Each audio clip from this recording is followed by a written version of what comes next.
దేవుని యొక్క పరిశుద్ధ వాక్యంలో మనము కొన్ని వారాలుగా మనం ధ్యానిస్తున్న అంశము, నేను వారితో వసించున్నట్లు వారు నాకొక ఏం చేయాలి? పరిశుద్ధ నివాస స్థలమును నిర్మింపవలెను.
ఇప్పుడు సమూయేలు 2వ సమూయేలు 6వ అధ్యాయం దగ్గరికి వెళ్తే 6వ అధ్యాయం 1వ వచనం. తరువాత దావీదు ఇశ్రాయేలీయులలో 30,000 మంది శూరులను సమకూర్చుకొని బయలుదేరి కెరూబుల మధ్య నివసించు సైన్యములకు అధిపతియగు యెహోవాను తన నామము పెట్టబడిన దేవుని మందసమును అచ్చట నుండి తీసుకొని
మందసమును ఒకరి ఇంట్లో ఉంది. అప్పటి వరకు ఎవరి ఇంట్లో ఉంది?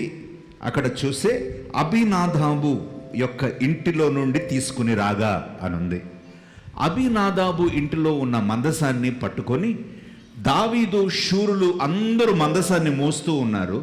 మందసం మోస్తూ ఉంటే ముందు అనేకమైన కర్రలతో చేయబడిన సితారాలను పట్టుకొని వాద్యముని వాయిస్తూ దావీదు అక్కడున్న స్తోత్రం అందరూ గాయకారులు అందరూ అక్కడ గొప్పగా స్తుతి చెల్లిస్తున్నట్లుగా మనం చూస్తూ ఉన్నాం.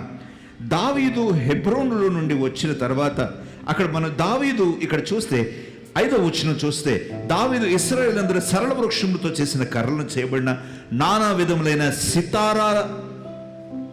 తర్వాత సితారాను, స్వరమండలములను, తంబురులను, మృదంగములను, పెద్ద తాళములను వాంచుచు యెహోవా సన్నిధిని నాట్యమాడుచు ఉండిరి. మనం చప్పట్లు కొట్టడమే కష్టం, కానీ వాళ్ళంట దేవుని మందసాన్ని ఎలా మోసుకుంటూ వస్తూ ఉన్నారంట? నాట్యం చేస్తూ వస్తున్నారు. ఈ నాట్యాన్ని తీసుకొని ఇంకా ఓవర్ నాట్యం చేసేవాళ్ళు కూడా ఉంటారు. జాగ్రత్త. అంటే నాట్యం చేయమన్నారు కదా, మా పాస్టర్ గారు డాన్స్ వేస్తే ఒప్పుకుంటాడండి అంటున్నాడని ఊగిపోయి పూనకం వచ్చిన వాళ్ళు ఊగటం కాదు. నాట్యం అంటే పనికి మాలినది గంతులు కాదు. నాట్యం అంటే జుట్టు ఎరబోసుకొని గిటార్లు పట్టుకొని ఊగిపోయేది కాదు. నాట్యం అంటే పరిశుద్ధ నాట్యం, అనగా దేవుని సన్నిధిలో ఎంతో తన్మయముతో దేవుని సన్నిధిలో ఆయన మహింపరచటమే నాట్యం. అక్కడ దేవుని స్తుతిస్తూ సితారాలతోనూ స్వరమండలములతోనూ ఆయన్ని స్తుతిస్తూ ఉన్నారు. ఆయన స్తుతించుకుంటూ వస్తూ ఉన్నప్పుడు అందరూ మ్యూజిక్ ప్లే చేస్తూ ఉన్నారు, అందరూ గొప్పగా వాయిద్యాలు వాయిస్తూ ఉన్నారు. అప్పుడు పాడుకుంటూ వస్తున్నారు. 150వ కీర్తన చూస్తే 150వ కీర్తన ఒక పాటలాగా కూడా మనకు ఉంటుంది. ఏంటి? దేవుని స్తుతించుడి, ఆయన పరిశుద్ధ నామమును స్తుతించుడి, తంబురతోనూ సితారతోనూ ఆయనను స్తుతించుడి. ఏది పాడని చూద్దాం. దేవుని స్తుతించుడి, ఎల్లప్పుడు దేవుని స్తుతించుడి, దేవుని స్తుతించుడి, ఎల్లప్పుడు దేవుని స్తుతించుడి. ఆయన పరిశుద్ధాలయమందు, ఆయన పరిశుద్ధాలయమందు, ఆయన నిధిలో, ఆయన సన్నిధిలో ఎల్లప్పుడూ దేవుని స్తుతించుడి. దావీదు అక్కడ ఉన్న వాళ్ళందరూ ఈ పాట పాడుకుంటూ వెళ్తున్నారు, సితారాలు మోయిస్తూ ఉన్నాడు. ఈ పాట పాడుతుంటే దావీదు నాట్యం ఆడుతూ ఉన్నాడు. స్వరమండల ఆయన స్తుతించుడి,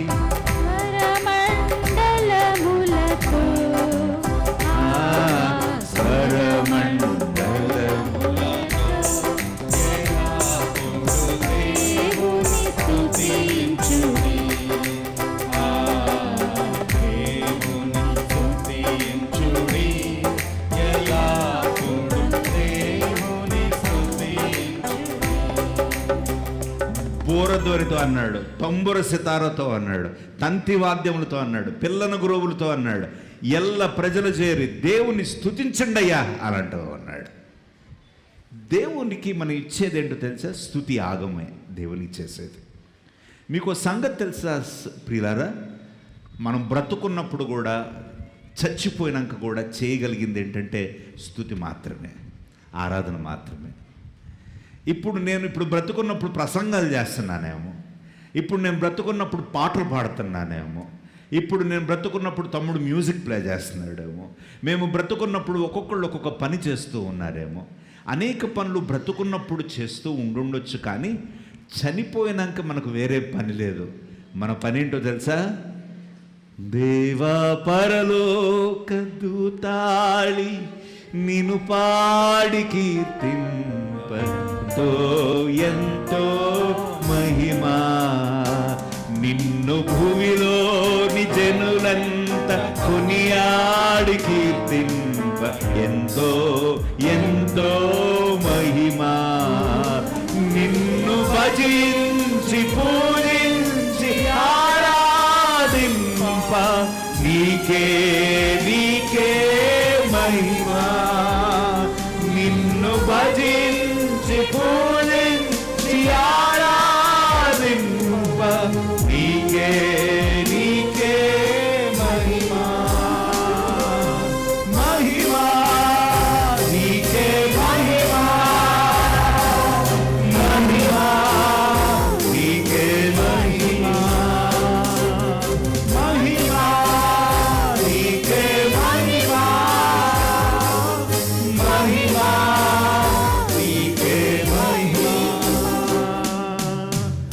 అందుకే వాక్యంలో రాయబడింది, ఆయన మహిమపరుస్తూ ఉన్నప్పుడు, ఆయన స్తుతిస్తూ ఉన్నప్పుడు ఆత్మతో, పూర్ణ ఆత్మతోను, నిన్ను పూర్ణ బలముతో, నిన్ను పూర్ణ శక్తితో. పూర్ణం అంటే ఏంటి? సంపూర్ణంగా, కొద్దిగా కాదు, కొద్దిగా స్తుతించడం కాదు.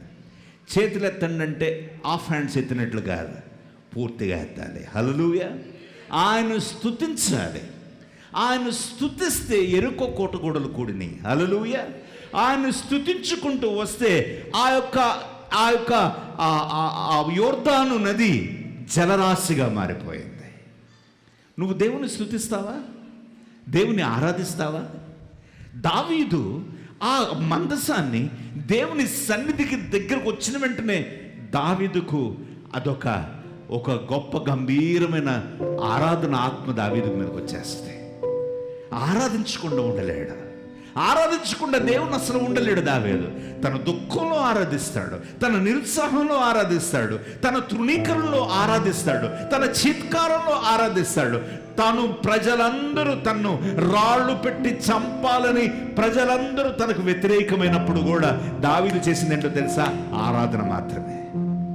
హల్లెలూయా. ఆదివారము ఆరాధన అని రాయబడి ఉంటుంది.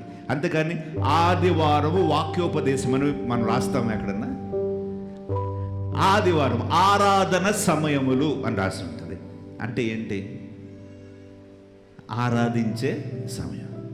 ఇప్పుడు మీరు కూర్చొని కుర్చీలో చక్కగా ప్రసంగం వింటున్నారు కదా, మీరు ఇప్పుడు చేసేది ఏం లేదు, అయిపోయింది. చేయాల్సిందంత ముందు అయిపోయింది. లేటుగా వచ్చిన వాళ్ళందరూ ముందు ఆరాధన మిస్ చేసుకొని ఇప్పుడు వచ్చి కూర్చున్నారు, చూసారా? అస్సలు చేయాల్సిన ఆరాధన అయిపోయింది. నన్ను అడిగితే మన ఆరాధన క్రమం అంతట్లో గంభీరమైనది, దేవునికి అతి ప్రియమైనది ఏంటో తెలుసా? ఆరాధన. అందుకే త్రోవన చర్చ్లో ఆరాధనకు అంత ఇంపార్టెన్స్ ఇస్తాం. ఆరాధన అంటే దానికి అంత శాంటిటీ ఉంది, దానికి అంత పరిశుద్ధత ఉంది. ఆరాధించకుండా నువ్వు దేవునికి దగ్గర కాలేవు. ఆరాధించకుండా నువ్వు దేవుని చూడలేవు. ఆరాధించకుండా నువ్వు దేవుని మహిమపరచలేవు. నువ్వు ఆరాధిస్తే ఆయన నీ దగ్గరకు వస్తాడు. నా ప్రియ సహోదరి సహోదరుడా, ఆరాధించేటప్పుడు ఆయనను ఎలా ఆరాధించాలి? ఆత్మతోనూ సత్యముతోనూ ఆయన్ని ఆరాధించాలి. మరొక వైపు ఉంటుంది, ఆయన్ని ఎలా ఆరాధించాలి? పూర్ణ బలముతోనూ, పూర్ణ శక్తితోనూ, పూర్ణ ఆత్మతోనూ ఆయనని ఆరాధించాలి. ఆరాధిస్తున్నప్పుడు మా ఇంట్లో చుట్టాలు ఏం చేస్తున్నారు పాపం, తిన్నారో లేదో, టిఫిన్ పెట్టుకున్నారో లేదో, అక్కడ పచ్చడి అక్కడ రుబ్బి పెట్టాను చూసారో లేదో, మధ్యలో వాట్సాప్లో బాబాయ్ చూడండి టేబుల్ మీద పచ్చడి పెట్టాను మెసేజ్లు పెడతా ఉంటారు.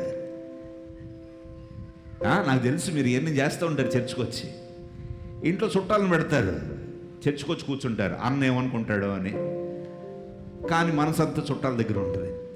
ఈ అన్న ఎంత కోదళ్ళు, 1 గంట అయిపోతుంది, వాళ్ళు పాపం ఏమనుకుంటున్నారు ఏంటో, ఈసారి వాళ్ళ ఇంటికి వెళ్తే మన సరిగ్గా పట్టించుకుంటారు లేదో, అదో భయం. మళ్ళీ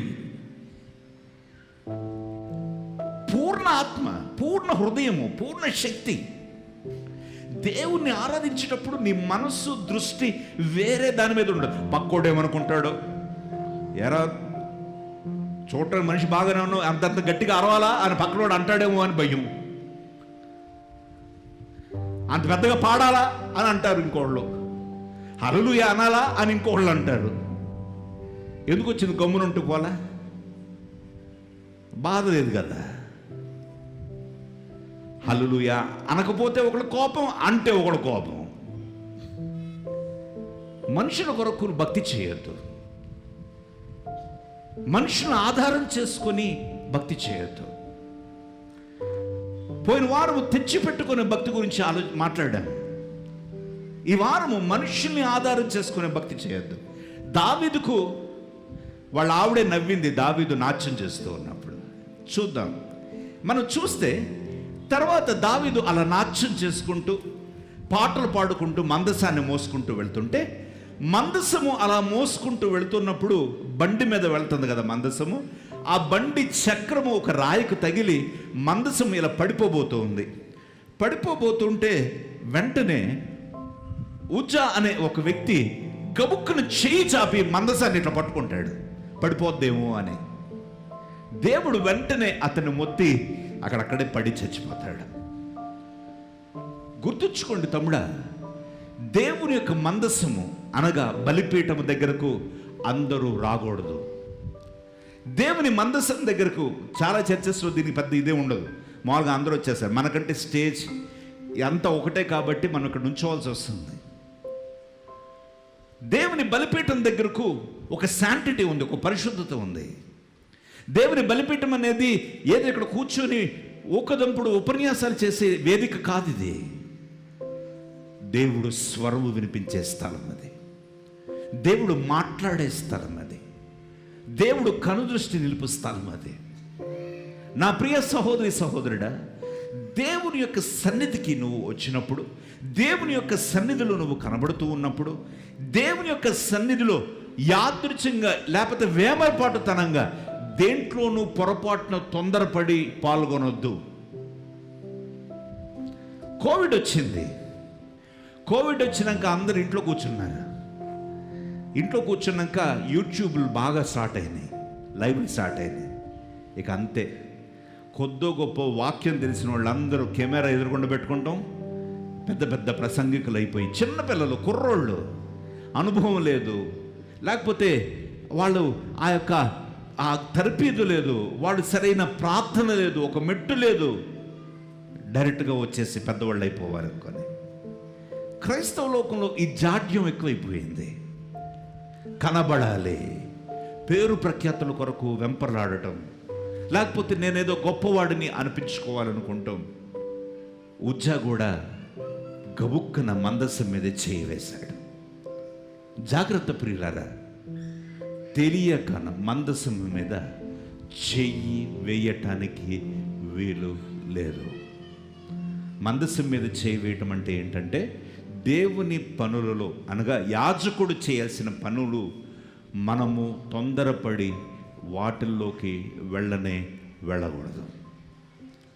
యాజకుడు కొన్ని పనులు చేయటానికి దేవుడు అతన్ని నిర్ణయించాడు, చాలా చర్చెస్ చూస్తే కొన్ని చర్చెస్లో గ్రూపులుగా విడిపోతారు. గబుక్కును విడిపోయినాక ఆళ్ళలో బాగా చదువుకున్న వాడిని ఒక నుంచోబెట్టి నువ్వే పాస్టర్ అని అన్నారు, ఆయన పాస్టర్ అయిపోతాడు. బలవంతంగా ఆయన ట్రైనింగ్ పంపుతారు, పాస్టర్ అవుతాడు. బలవంతంగా నెట్టేది పరిచర్య కాదు.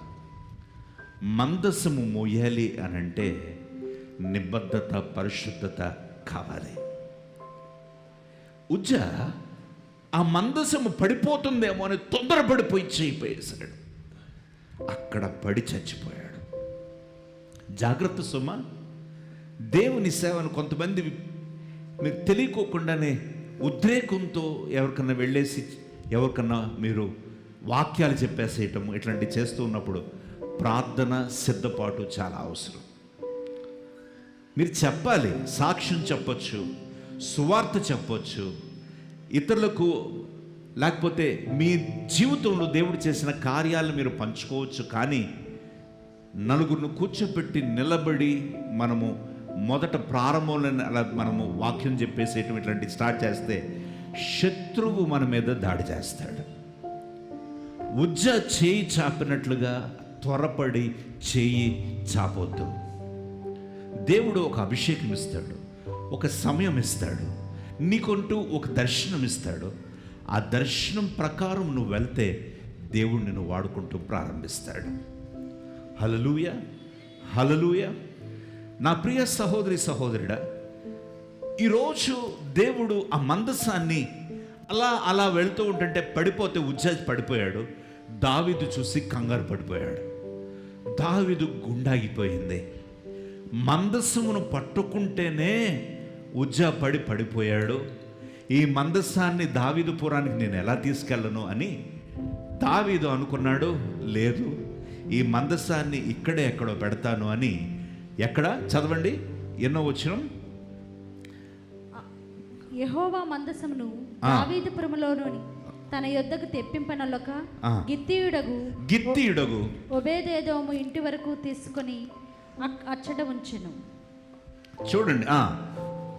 యెహోవా మందసము 3 నెలలు గిత్తీయుడగు ఒబేదేదోము ఇంటిలో ఉండగా యెహోవా ఒబేదేదోమును అతని ఇంటి వారందరినీ ఆశీర్వదించెను. చూడండి, దేవుని మందసము యాదృచ్ఛికంగా తెలియక అనుకోకుండా దేవుడు ఆ అదృష్టాన్ని, ఆ భాగ్యాన్ని ఎవరికి ఇచ్చాడు తెలుసా? గిత్తీయుడు కుమారుడైన ఒబేదేదోముకి ఇచ్చాడు. మందసం అక్కడ ఆగింది. ఆ మందసం ఆగిన వెంటనే మందసం ఎక్కడ పెట్టుకోవాలి? ఆ ఇంట్లో పెట్టుకోండి అయ్యా అని దావీదు అడిగాడు. ఒబేదేదోము ఎప్పుడైతే దేవుని సన్నిధిని తన ఇంట్లోకి చేర్చుకున్నాడో 3 నెలలు మందసం ఒబేదేదోము ఇంట్లో ఉంటే వాక్యంలో రాయబడి ఉంది, యెహోవా ఏమనుంది? ఒబేదేదోము అతని ఇంటి వారందరినీ ఆశీర్వదించు. ప్రియ సహోదరి సహోదరుడా, నువ్వు చర్చ్ నుంచి వెళ్ళేటప్పుడు ఏం తీసుకెళ్తున్నావు? వాక్యాన్న, ఈరోజు నేర్చుకున్న కొత్త పాటన, మరొకట ఏం తీసుకెళ్తున్నావు? మందసాన్ని తీసుకువెళ్ళాలి, అనగా దేవుని సన్నిధిని నీ ఇంటికి తీసుకువెళ్ళాలి. నీ ఇంటికి దేవుని సన్నిధిని తీసుకువెళ్తే నీకు ఆశీర్వాదం. నీ ఇంటికి దేవుని సన్నిధి వస్తే అది దీవెన. మొన్నే మా మామయ్య గారు చనిపోయినప్పుడు ఆ రోజున మేము ఇంట్లో కూర్చొని ప్రార్థన చేసుకుంటూ ఉన్నప్పుడు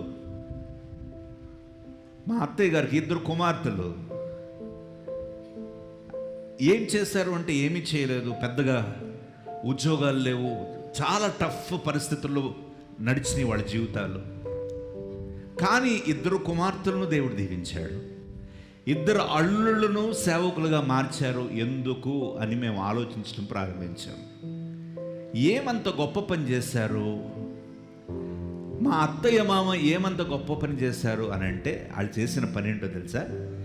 దేవుని పరిచర్యకు వాళ్ళ గృహానికి తలుపులు తెరిచారు.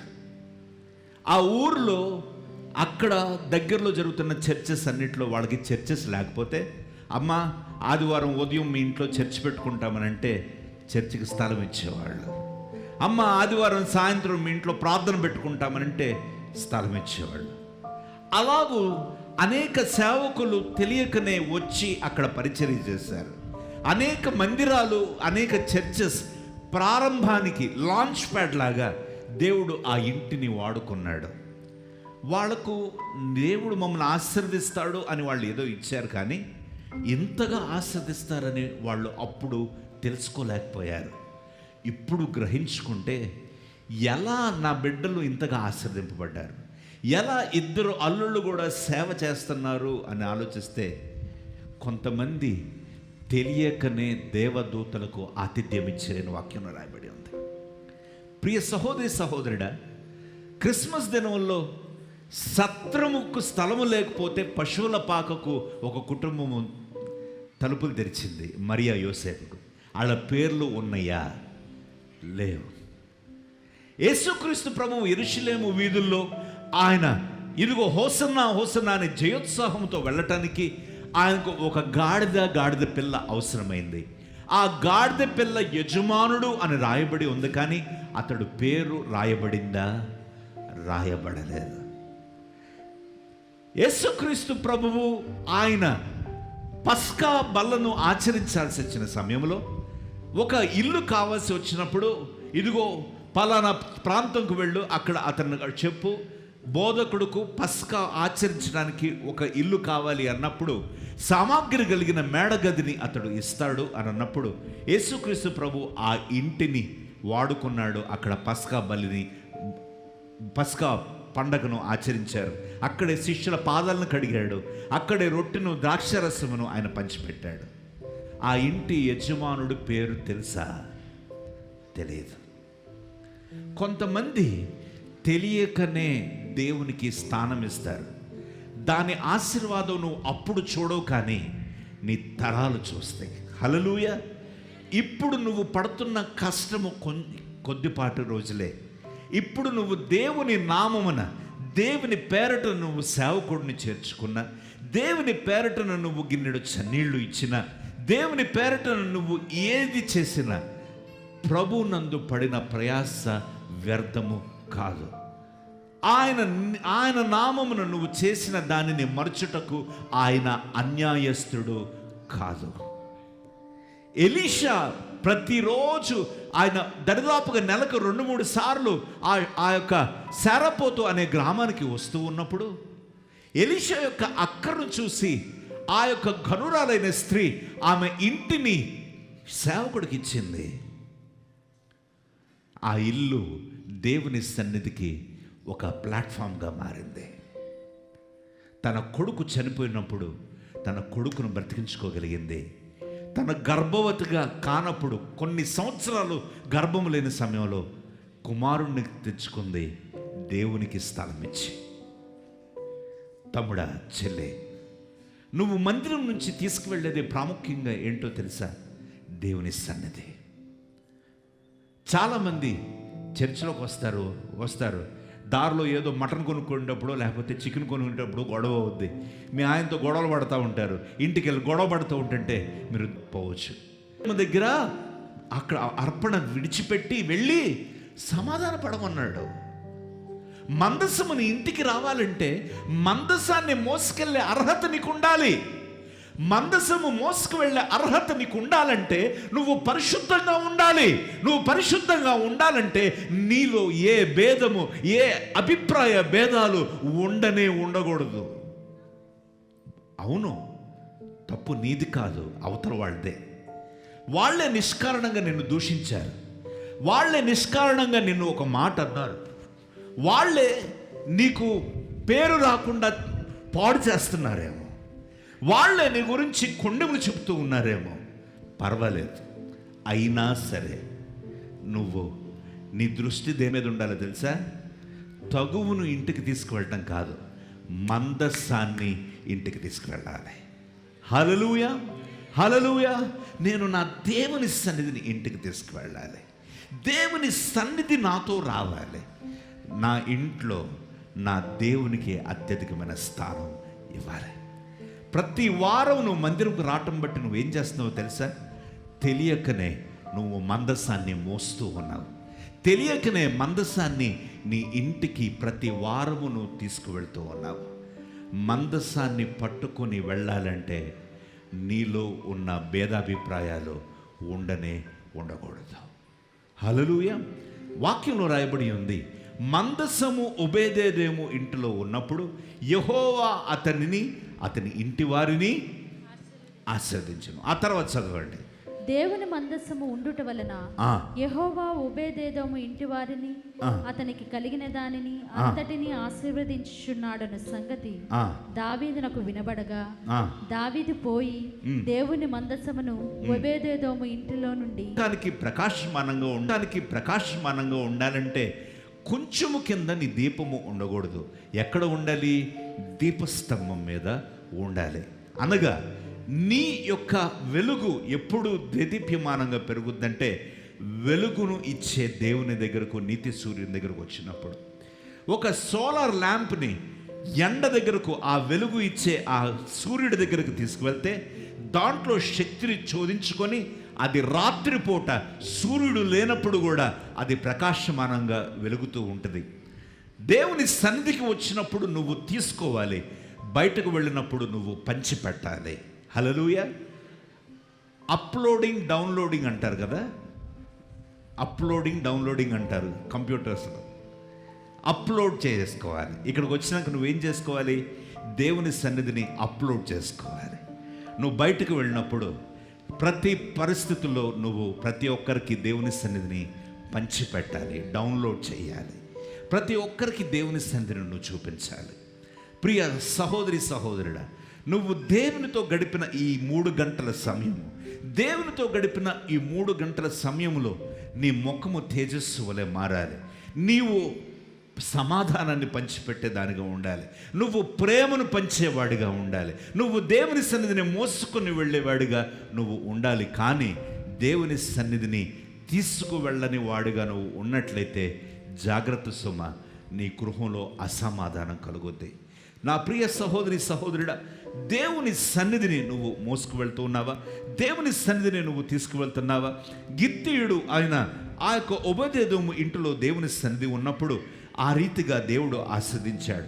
ఆ తర్వాత దావీదు ఏమనుకున్నాడంటే, దావీదు పోయి దేవుని మందసమును ఒబేదెదోము ఇంటిలో నుండి దావీదు పురమునకు ఉత్సాహముతో తీసుకొని వచ్చెను అని వాక్యం రాయబడింది. ఎట్లనగా యెహోవా మందసమును మోయువారు, చదవండి, 6 అడుగులు సాగగా ఎద్దు ఒకటి కొవ్విన దూడ ఒకటి వధింపబడెను. దావీదు నారతో నేయబడిన ఏఫోదోమును ధరించువాడై శక్తి కొలది యెహోవా సన్నిధిని నాట్యమాడుచుండెను. శక్తి కొలది, అందరూ చెప్పండి, శక్తి కొలది యెహోవా సన్నిధిని నాట్యమాడాను. అంటే ఎంత గట్టిగా పాడాడో, ఎంత గట్టిగా దేవుని మహిమపరిచాడో, ఎంత గొప్పగా దేవుణ్ణి ఆరాధించాడో. అందుకే పూర్ణ బలముతో పూర్ణ శక్తితో అని వాక్యంలో రాయబడి ఉంది. దేవుణ్ణి ఆరాధించాలంటే నీకు శక్తి ఉండాలి. శక్తి నీకు ఉండాలంటే నీలో ఆసక్తి ఉండాలి. ఆసక్తిలోనే శక్తి దాగుంది. శక్తి నీకు కావాలి. దేవుని యొక్క నామాన్ని నువ్వు మహింపరచడానికి శక్తి వంచన లేకుండా దేవుణ్ణి స్తుతించాలి. మన పాత రోజుల్లో పాత తరము పెద్దలు వాళ్ళు చక్కగా ఇప్పటికీ వృద్ధులైనా కూడా వాళ్ళని చక్కగా పాటలు పాడుతూ ఉంటారు. ఆ పాత పాటలు పాడుతూ ఉంటారు. మాసిరామణి గారు రాసిన పాటలు పాడతారు. పండిత పురుషోత్తం ఫ్రాన్సిస్ గారు రాసిన పాటలు పాడుతూ ఉంటారు. ఎంత మధురంగా పాడతారో. వాళ్ళు పాడుతూ ఉన్నప్పుడు వారు శక్తి వంచన లేకుండా దేవుని స్తుతిస్తూ ఉన్నారు. వారు గాత్రము గొంతులో నుంచి స్వరము రాకపోయినా ఆ ముసలి వయసులో కూడా దేవుని స్తుతిస్తూ ఉంటారు. అదేంటో తెలుసా?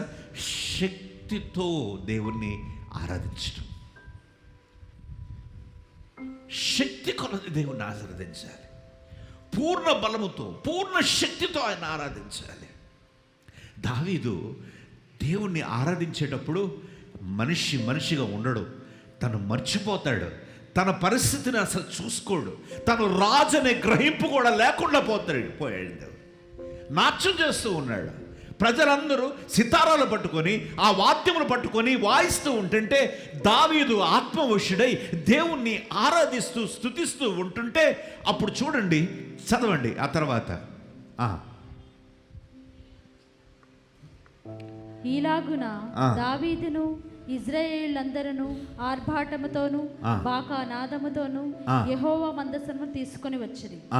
యెహోవా మందసము దావీదు పురమునకు రాగా సౌలు కుమార్తెయగు మీకాలు కిటికీలో నుంచి చూచి యెహోవా సన్నిధిని గంతులు వేయచ్చు నాట్యమాడుచు ఉన్న దావీదును కనుగొని తన మనస్సులో అతన్ని హీనపరచెను. వారు యెహోవా మందసమును తీసుకొని వచ్చి గుడారం మధ్యను దావీదు దాని కొరకు ఏర్పరిచిన స్థలమున ఉంచగా దావీదు దహన బలులను సమాధాన బలులను యెహోవా సన్నిధిని అర్పించెను. దహన బలులను సమాధాన బలులను అర్పించుట చాలించిన తరువాత సైన్యములకు అధిపతి యెహోవా నామమున దావీదు జనులను ఆశీర్వదించి సమూహముగా కూడిన ఇశ్రాయేలులకు స్త్రీ పురుషులకు అందరికీ ఒక్కొక్క రొట్టెయు ఒక్కొక్క భక్ష్యమును ఒక్కొక్క ద్రాక్ష పండు అడయు పంచిపెట్టిన తర్వాత జనులందరూ తమ తమ ఇండ్లకు పోయిరి. చూడండి, దావీదు సంతోషంతో దేవుని మందసాన్ని, ఎక్కడో శత్రువు తీసుకువెళ్ళిపోయిన మందసమును ఎక్కడో శత్రువు తీసుకువెళ్ళిపోయి ఫిలిస్తీన్లు పట్టుకుంటే ఆ మందసము దేవుని సన్నిధి దేవుని బిడ్డలకు దూరంగా ఉండిపోతే ఆ మందసాన్ని శత్రువు తీసుకొచ్చి వదిలిపెట్టాడు. ఆ తర్వాత కొన్ని రోజులు ఒబేదెదోము ఇంట్లో ఉంది. చాలా రోజులైంది దేవుని యొక్క మందసము రాజ్యానికి వచ్చి. ఆ సందర్భంలో దావీదు అసలు ఆనందం పట్టలేకపోతూ ఉన్నాడు, సంతోషం పట్టలేకపోతూ ఉన్నాడు. కోల్పోయిన దేవుని సన్నిధి తిరిగి కలిగిన వాడికి కలిగే ఆనందము చెప్పశక్యం కానిది. హల్లెలూయా. ప్రార్థనకు దూరమైన వాళ్ళు, లేకపోతే కొంతకాలము ఏదో ప్రాంతంకు వెళ్ళిపోయి వాక్యానికి దూరమైన వాళ్ళు, సహవాసంకు దూరమైన వాళ్ళు మళ్ళీ తిరిగి వచ్చినప్పుడు అన్న ఇదంతా మిస్ అవుతున్నాం అన్న ఈ వాక్యాన్ని మేము మిస్ అవుతున్నాం, అన్న ఈ ఆరాధన మిస్ అవుతున్నాం అని చెబుతూ ఉన్నప్పుడు ఎందుకు అనంటే వారు తనివి తీరా దేవుని సన్నిధిలో ఆనందిస్తూ ఉన్నారు. దావీదు తనివి తీరా దేవుని సన్నిధిలో ఆనందిస్తూ ఉన్నాడు. తనివి తీరా దేవుణ్ణి ఆరాధిస్తూ మహిమపరుస్తూ నాట్యం ఆడుతూ ఉన్నాడు. అయితే దావీదు యొక్క భార్య ఏంటి, ఆమె పేరేంటి, మీకాలు చూసి హీనముగా చూసిందంట. దావీదు ఆరాధనలో చాలామంది, కొంతమంది మంచిగా ఉంటారు, అటెన్షన్తో ఉంటారు. అందరూ చేతులెత్తి ఆరాధిస్తూ ఉంటే వీళ్ళు మటుకు ఇలా ఉంటారు. వీళ్ళు చాలా పాష్, వీళ్ళు చాలా స్ట్రైట్ ఫార్వర్డ్ పీపుల్, వీళ్ళు చాలా ప్రొఫెషనల్ పీపుల్ అన్నమాట. మేము చాలా ప్రొఫెషనల్గా ఆరాధిస్తామండి అంటారు. ఎక్కడ ఆరాధిస్తున్నారంటే గొంతులో ఆరాధిస్తున్నాను, గుండె లోతుల్లో నుంచి ఆరాధిస్తున్నాను. దేవుడు అంటున్నాడు, నిజంగా నీకు ఆరాధన ఉంటే నీ గొంతు లోగిట నుంచి స్వరముగా బయటకు రావాలి. హల్లెలూయా. నా ప్రియ సహోదరి సహోదరుడా, చాలామంది హీనంగా చూస్తూ ఉంటారు. ఎవరన్నా గట్టిగా స్వరం ఎత్తి ఆరాధిస్తుంటే, ఎవరన్నా చప్పట్లు కొడుతుంటుంటే. దావీదు భార్య కూడా అలాగే చూసింది. దావీదు నాట్యం ఆడుతూ ఉంటే, దేవుని మహిమపరుస్తూ ఉండంటే, దావీదు భార్య అతన్ని హీనంగా చూసింది. ప్రియ సహోదరి సహోదరుడా, ఆరాధనను హీనపరిచేవాడు వాడు దేవుని సన్నిధిని అనుభవించని వాడు, దేవుని సన్నిధిని ఎన్నడూ ఎరగని వాడు. ఆరాధన దేవుని దగ్గర చేస్తున్న సమయంలో ఆ ఆరాధనకు మైమర్చిపోయి దేవుని మహిమపరుస్తూ ఉన్నప్పుడు, దేవుని యొక్క సన్నిధిని అనుభవిస్తూ ఉన్నప్పుడు, దేవుని యొక్క ఆత్మచేత మనం అందరం నింపబడుతూ ఉన్నప్పుడు, దేవుని స్తుతిస్తూ ఉన్నప్పుడు, నువ్వు పక్క వాళ్ళని చూస్తూ ఉన్నావా, దేవుని ఆరాధిస్తున్నావా? తన భర్త దేవుని మహిమపరుస్తూ ఉండంటే ఆ భార్య భర్తను హీనంగా చూసింది.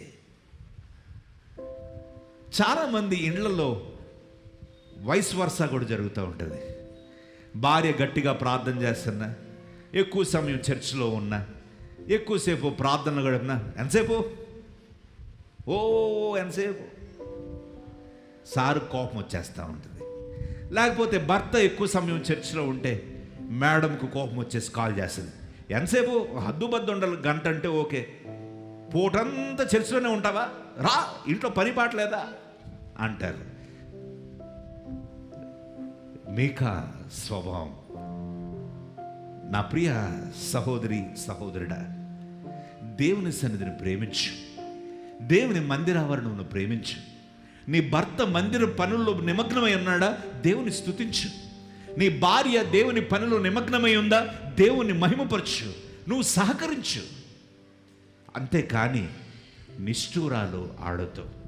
చూడండి, ఇక్కడ దేవుని సన్నిధిలో దావీదు మైమరిచిపోయి ఆరాధిస్తూ ఉంటుంటే తన భార్య ఏం చేస్తుందంట, హీనముగా చూసిందంట, అపహాస్యం చేసింది.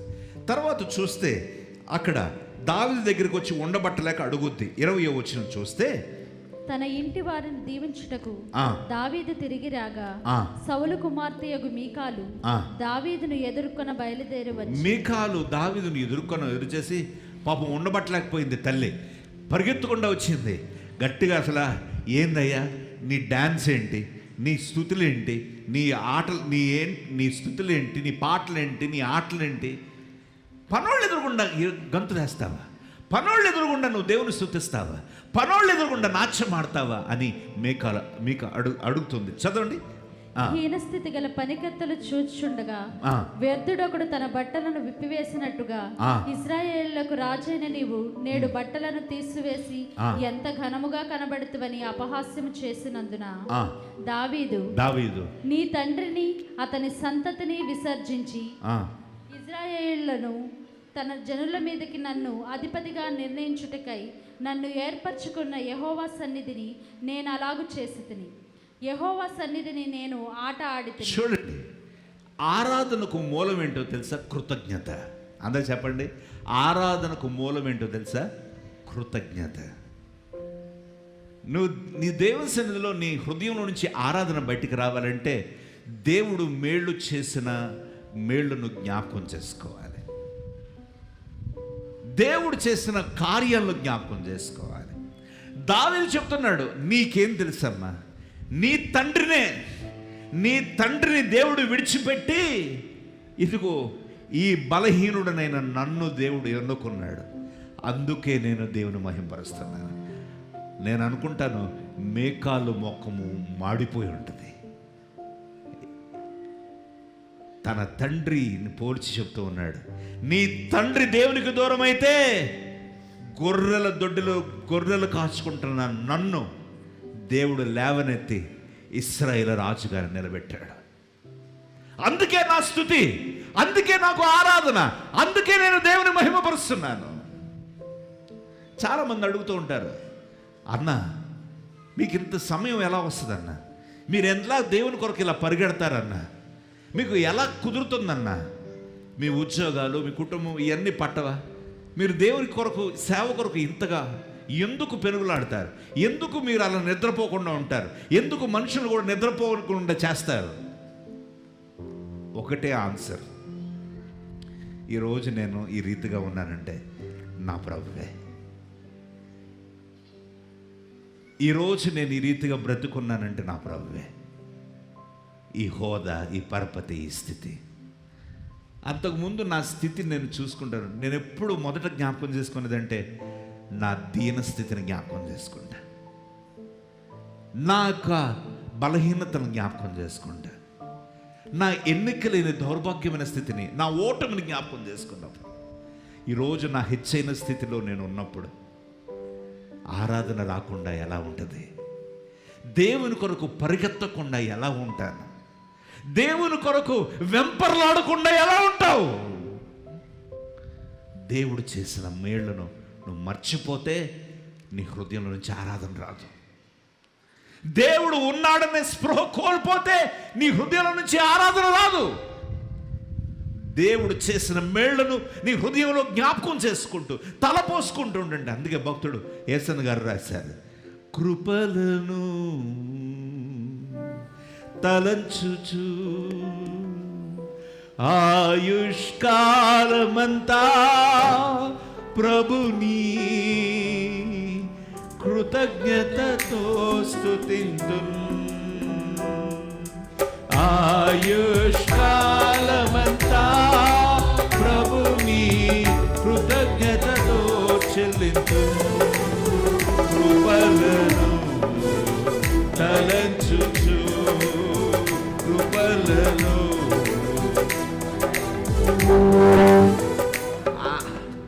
కృపలను తలంచుకుంటే ఆయుష్కాలం అంతా ఆయన స్తుతిస్తాం. దావీదుకు ఎందుకు అంత ప్రోత్సాహం?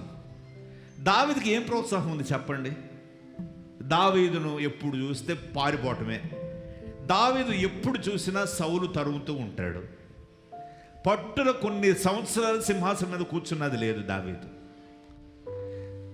సమూయేలు వచ్చి నువ్వు రాజు అయ్యా అని అభిషేకిస్తే తెల్లార రాజు అయ్యాడా? కొన్ని సంవత్సరాలు పట్టింది. కత్తి పట్టుకొని దావీదు ఎక్కడ దొరికితే చంపేద్దామని సౌలు పట్టుకొని కత్తి పట్టుకొని తిరుగుతూ ఉంటుంటే దావీదు కొండలలో, కోనల్లో, ఎడారుల్లో, గుహల్లో పారిపోయి, నా ప్రాణమా యెహోవాను సన్నిధించుము, నా అంతరంగం ఉన్న సమస్తమా ఆయన పరిశుద్ధ నామమును సన్నిధించుము అని ఆరాధన చేశాడు. ఈరోజు నీకు ఒక చిన్న సమస్య వస్తే ఆరాధన కాదు కదా, దేవుడినే నువ్వు తృణీకరిస్తూ ఉన్నావు. ఈరోజు నీకు సమస్య వస్తే ఆరాధన కాదు కదా, దేవుని సన్నిధిలో ప్రార్థన కూడా నీకు రావట్లేదేమో. తనకు ఒక పాస్టర్ లేడు, ఆయన దగ్గర ఒక బైబిల్ లేదు, ఆయనకు ఒక సహవాసం లేదు, ఒంటరిగా ఉన్నాడు. కానీ దేవుణ్ణి పట్టుకున్నాడు, జ్ఞాపకం చేసుకున్నాడు. నా తండ్రి నన్ను నిలబెట్టలేదు, నా దేవుడు నన్ను జ్ఞాపకం చేసుకుని రాజుగా చేస్తున్నాడు. ఆ దేవుడిని నేను స్తుతించకుండా ఉంటానా? ఎలుగుబంటును, సింహాన్ని వధించే కృపను దేవుడు నాకు ఇచ్చాడు, నా దేవుని స్తుతించకుండా ఉంటానా? గొలియాతును పడేసే కృపను, తెగ నరికే సాహసాన్ని, ఆ యొక్క ధైర్యాన్ని నాకు దేవుడిచ్చాడు. ఆ దేవుడిని నేను స్తుతించకుండా ఉంటానా? What motivates David to always worship God in spite of his rejection, in spite of his, aloneness, loneliness, in spite of his, complete defeat? కేవలము నా దేవుడు నన్ను ఎక్కడ నుండి, హీనమైన స్థితి నుండి నన్ను ఎలా లేపాడని జ్ఞాపకం చేసుకుంటాం. బట్టి తమ్ముడ చెల్లె, నిన్ను దేవుడు ఏ స్థితి నుంచి పైకి తీసుకొచ్చాడు నువ్వు జ్ఞాపకం చేసుకో. ఏ స్థితి నుండి దేవుడు నిన్ను ఈరోజు ఈ స్థితిలో నువ్వు ఉన్నావంటే దేవుని కృపే. అది జ్ఞాపకం చేసుకో. నువ్వు కృపను జ్ఞాపకం చేసుకో. ఆయన చేసిన మేళ్లను జ్ఞాపకం చేసుకో. ఆయన చూపిన కనికరాన్ని జ్ఞాపకం చేసుకో. నువ్వు ఆరాధించకుండా ఉండలేవు. నాకొక బలహీనత ఉంది. నాకు ప్రసంగము వెంటనే రావాలంటే రాదు. ఆరాధించుకోకుండా నా దగ్గర నుంచి వాక్యము బయటికే రాదు. దేవుని స్తుతించకుండా ఆత్మదేవుడు నా మీదకు రాడు. ఆరాధన దేవునికి దగ్గర చేస్తుంది. ఆరాధన దేవునితో కలిసేటట్లు చేస్తుంది. ఆరాధన నిన్ను బలపరుస్తుంది. ప్రియ సహోదరి సహోదరుడా, మీకాలులాగా ఇప్పటికీ నువ్వు ఇతరులను ఆరాధించే వాళ్ళని హీనంగా నువ్వు చూస్తూ ఉన్నావా? దావీదు వలె పరవశించి ఆరాధించేవాడుగా ఉంటున్నావా? థ్రోన్ ఆఫ్ గ్రేస్ చర్చ్లో సంఘ సభ్యులందరికీ ఇష్టపడేది, బాగా వాళ్ళు ప్రేమించేది ఆరాధనే. వాళ్ళకి ఇష్టం కానీ చేయటమే కష్టం. తేడా ఉంది. నేను బిర్యానీ తినటం ఇష్టం అన్నాను కానీ బిర్యానీ చేస్తాననలేదు కదా. తేడా ఉంది. సాల్మన్ అన్న కీబోర్డ్ బాగా ప్లే చేస్తాడు, భలే మ్యూజిక్. అన్న కూడా భలే పాడతాడు, క్వైర్ భలే పాడతారు. నీ దృష్టి అంతా దాని మీదే ఉంది. మరి నువ్వు ఆరాధించవా? నువ్వు దేవుని మహింపరచవా? నీ స్వరం ఎందుకు రావట్లేదు? నువ్వు ఆరాధించేటప్పుడు నీ గొంతు ఎందుకు పెగలట్లేదు? బహుశా నువ్వు దేవుడు చేసిన కార్యాలు మర్చిపోయావేమో. దేవుని నిన్ను ఎలాంటి స్థితిలో నుంచి పైకి లేపాడో నువ్వు మర్చిపోయావేమో. అందుకే నీ హృదయం నుంచి ఆరాధన రావటం లేదు. దావీదు తన భార్యతో అంటున్నాడు, మీకాలు నీకేం తెలుసు, నీ తండ్రిని దేవుడు విడిచిపెడుతున్నప్పుడు హీన స్థితిలో ఉన్న నన్ను దేవుడు పైకి లేపాడు. అందుకే ఎంత చక్కగా మాట అన్నాడు. అందుకే ఏమన్నాడు? అందుకే నేను ఆట ఆడేతిని అని అన్నాడు. హల్లెలూయా. మైమర్చిపోవాలి దేవుని సన్నిధిలో. దేవుని సన్నిధిలో కొంతమంది మైమర్చిపోయి ఆరాధిస్తారు. కొంతమంది అక్కడ ఏమి ఇంట్లో మర్చిపోతారో తెలియదు కానీ ఏదో జ్ఞాపకం చేసుకుంటూ ఆరాధిస్తూ ఉంటారు. ప్రియ సహోదరి సహోదరుడా, ఆరాధన ఒకళ్ళు బలవంతంగా చేయించేది కాదు. చెప్పండి, నాతో పాడండి అనేది కాదు. బహుశా అలా చేయించొచ్చేమో కానీ మేము ఇక్కడ ఎంత చెప్తున్నా, వాళ్ళు అక్కడ ఎంత పాడుతున్నా, ఎంత చక్కటి సంగీతం ఉన్నా, మీరు పెదవులు తెరిచి, మీరు గొంతులు తెరిచి ఆరాధించకపోతే దేవునికి మహిమ రాదు. దేవుని సన్నిధి మందిరంలోకి రాదు. దావీదు మందస్సుతో పాటు ఏం తీసుకొచ్చాడో తెలుసా? దావీదు పురానికి ఆరాధన తీసుకొచ్చాడు. హల్లెలూయా. అయ్యో, కోల్పోయిన నా దేవుని మందసము, దేవుని సన్నిధి తిరిగి వచ్చింది ఈరోజు. సంతోషం, ఆనందం. నా ప్రియ సహోదరి సహోదరుడా, దేవుని సన్నిధి, గాడ్ శాంక్చురీ, దేవుని సన్నిధి తన దగ్గరకు వస్తే దావీదు ఎంతో సంతోషిస్తాడు. నీ మందిరంలో గడపటం ఏంటంట? ఒక్క దినము ఎంతతో పోల్చాడు? మనకి 1 గంట రోజు కిందకు వాడుతుంది. 3 గంటలు. ఈ 3 గంటల సర్వీస్ ఏంటి బ్రదర్, గంటన్నరలో అవగొట్టలేమా అని అంటారు. హలో, గంటన్నర కావాలంటే 8 గంటలకు ఒక ఆరాధన ఉండి వచ్చేసేయండి, కరెక్ట్గా గంటన్నరలో క్లోజ్. ఇంటికి వెళ్ళిపోయి మటన్ వండుకోవచ్చు. మీకు ఆ ఫెసిలిటీ కూడా ఉందండి. చక్కగా జారుడు ఉప్మా కూడా పెడతాం. గంటన్నరలో అయిపోద్ది, వచ్చి దులుపుకొని వెళ్ళిపోవచ్చు. ఈ 3 గంటల ఆరాధన ఎవరికో తెలుసా? తనివి తీరా దేవుని సన్నిధిలో ఆరాధించాలనుకునే వాళ్ళకి. హల్లెలూయా, హల్లెలూయా, హల్లెలూయా. నా ప్రియ సహోదరి సహోదరుడా, పూర్ణ ఆత్మతో, పూర్ణ బలంతో, పూర్ణ శక్తితో దేవుని ఆరాధించాలి. దేవుని సన్నిధిలో నువ్వు నిలబడి ప్రార్థిస్తూ ఉన్నప్పుడు, నువ్వు ఆ పాట పాడుతున్నప్పుడు, నువ్వు ఆరాధిస్తున్నప్పుడు, నువ్వు ముఖంలో నవ్వు ఉండాలి. నీ ముఖంలో ఎంతో ఇదిగో దేవుని కొరకైన ఆక్రోషం, ఆరాటం ఉండాలి. దేవుని కొరకైన ఆశ ఉండాలి, తపన ఉండాలి. అప్పుడే ఆరాధన. క్వైర్, మీ గొప్ప గొప్ప గాత్రాలు దేవునికి అక్కర్లేదు, మీ గమకాలు దేవునికి అక్కర్లేదు, మీ స్వరాలు, మీ స్కేల్స్ దేవునికి అక్కర్లేదు. ఏం కావాలో తెలుసా? ఏకాత్మ కలిగి మీరందరూ స్వరమెత్తి గళమెత్తి ఆయన స్తుతించడం కావాలి. 7 రోజులు పట్టింది అందరికి ఏకాత్మ రావటానికి. ఎరుకో కోట గోడలు చుట్టూ ఎందుకు తిప్పాడు అనుకుంటున్నారు యెహోషువ? 7 రోజులు అందరూ ఒకళ్ళు హల్లెలూయా అంటాడు, ఒకడు హల్లెలూయా అంటున్నారు. రే సింక్లో లేరు మీరు. సింక్లో తేటానికి 7 రోజులు తిప్పించాడు దేవుడు. 7వ రోజుకి అందరికీ ఏకస్వరం వచ్చింది, ఏకాత్మ వచ్చింది, ఏక మనసు వచ్చింది. ఇప్పుడు అరవండి అన్నాడు దేవుడు. అందరు కలిసి దేవుని స్తుతించారు. ఎరుకో కోట కొడుకోలింది. హల్లెలూయా. నీ ఇంట్లో కూడా నువ్వు ఆరాధించేటప్పుడు కుటుంబం అంతా కలిసి ఆరాధించాలి. అందరూ కలిసి దేవుని మహింపరచాలి. సంఘం అంతా కలిసి దేవుని ఆరాధించాలి. అప్పుడు దేవునికి మహిమ వస్తుంది. దేవుని మందిరము, దేవుని మందస్సము ఫిలిస్తీయులు చెరగొట్టుకొని పోయినప్పుడు ఆ మందస్సాన్ని దావీదు ఎంతో ఆర్భాటంతో, ఆనందంతో మరలా రాజ్యానికి ఆహ్వానించాడు. మందస్సము నీ ఇంటికి వచ్చే చాలా రోజులైందేమో. ఈరోజు మందస్సాన్ని తీసుకువెళ్తావా? దేవుని సన్నిధి నీ ఇంటికి వచ్చి చాలా రోజులైందేమో.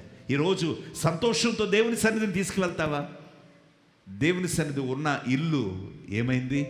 ఆశీర్వదింపబడింది. గిత్తీయుడైన ఒబేదేదేమో ఇల్లు ఆశీర్వదింపబడింది. ఎంతమంది ఇక్కడ నేను దేవుని సన్నిధిని మా గృహాలకు తీసుకెళ్తాను అనుకున్నాను? హల్లెలూయా, హల్లెలూయా. ముచ్చట్లు తీసుకువెళ్ళొద్దు, వివాదాలు తీసుకువెళ్ళొద్దు, క్రోధము, నిందలు తీసుకువెళ్ళకూడదు. ఏం తీసుకెళ్ళాలి? దేవుని సన్నిధిని తీసుకువెళ్ళాలి. హల్లెలూయా, హల్లెలూయా. దేవుడు మేలు చేయకుండా ఉండడు, ఆయన ఆరాధించకుండా మనము ఉండలేము. ఇది నిత్యం జరిగే ప్రక్రియ. ఆయనను మహిమపరచకుండా మనం బ్రతికి ఉండలేము. నీ శ్వాస నిశ్వాసే ఆరాధన. దేవానికి స్తోత్రం అంటే ఆరాధన. ఆయన మహిమపరుస్తావా? ఆయన స్తుతిస్తావా? ఆ మందసము కొన్ని సంవత్సరాల తర్వాత శత్రువు తీసుకువెళ్ళిపోయిన ఆ మందసాన్ని మరలా రాజ్యంలోకి తంబూరులతోనూ, సితారులతోనూ, తంతి వాద్యములతోనూ స్తుతిస్తూ, ఆరాధిస్తూ దావీదు ఆహ్వానించాడు దేవుని మందసాన్ని. నీ ఇంటికి దేవుని మందసాన్ని ఆహ్వానిస్తావా? దేవుని సన్నిధిని ఆహ్వానిస్తావా? అందరం ప్రార్థన చేద్దాం, దేవుని తట్టు చూద్దాం. మహాపరిశుద్ధుడా, జీవం కలిగిన దేవా, దేవా నువ్వు మేలు చేసే దేవుడు, కృప కలిగిన దేవుడు, దేవా సర్వోన్నతుడు, కృప కలిగిన దేవుడు. దేవా ఇదిగో దావీదు వలె మేమందరం పరవశించి నిన్ను మహింపరిచి కృప దయచేయండి. దేవా మీ కృప మా ఎడల విస్తరింపచేయండి. మీకు సన్నిధి మా మీద ఉంచండి. దేవా మీకు కృప మా ఎడల విస్తరింపచేయండి.